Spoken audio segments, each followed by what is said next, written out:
The first thing really is about making people safe. That's individually, organisationally, structurally within wherever you work. For me, I don't think if you don't make people safe, I think you forget everything else you're doing. There's no point. Because unless people feel safe, they cannot work. They cannot engage with you. They can't work with you. They can't change anything.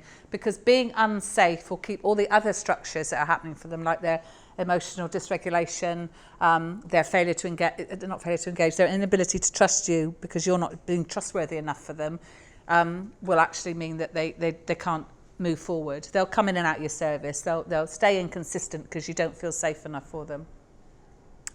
The second point I think that's really important if you're going to be trauma informed is about being trustworthy. I'll talk a bit about this a bit more later, but I think there's sometimes in agencies, I'm not saying anyone in this room, but there's an assumption that because we have a title or we have a job that we are trustworthy. I sort of don't believe that really. I think your job, our job, every time we meet a client is to evidence our trustworthiness to somebody over and over again. And if we assume that because of our job they're going to trust us, then we're going to find it very difficult to make people safe. Does that make sense to people? Giving people choice and collaboration is very difficult sometimes for clients who have got very chaotic lives, but trying to use a strength-based approach and involving our clients or the young people we're working with in any decision making is imperative. Again, that's about trustworthiness, that's about integrity, that's about the relationship.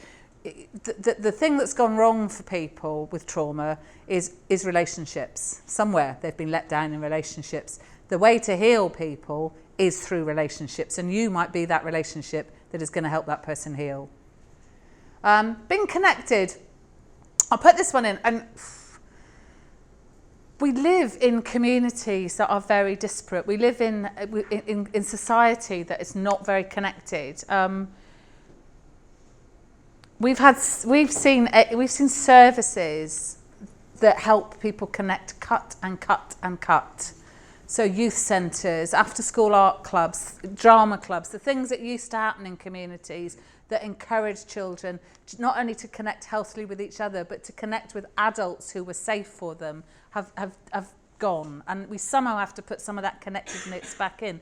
And we have to not just do that for the children or young people, we have to do that for their parents. Because if their parents are not connected, and if this is intergenerational, some of it, it's just been passed down unintentionally from generation to generation. If we don't work with those adults and find a way of connecting and helping them connect, which is some of the work that certainly that Lee and Anushka have been doing when they're working with exploited children, then actually it's not going to work. We can't just take the children and do stuff with them without involving the family. And I think there is sometimes a sort of, well, we work with young people and you work with adults, and the two don't meet. It has to be done in a family connected way. I think if you do all of that stuff, it does lead to that bizarre word, empowerment. I think empowerment is about, for me, it's about being honest. And that means that sometimes that's quite difficult because you might be being honest in a way that your client or the person you're working with doesn't want to hear.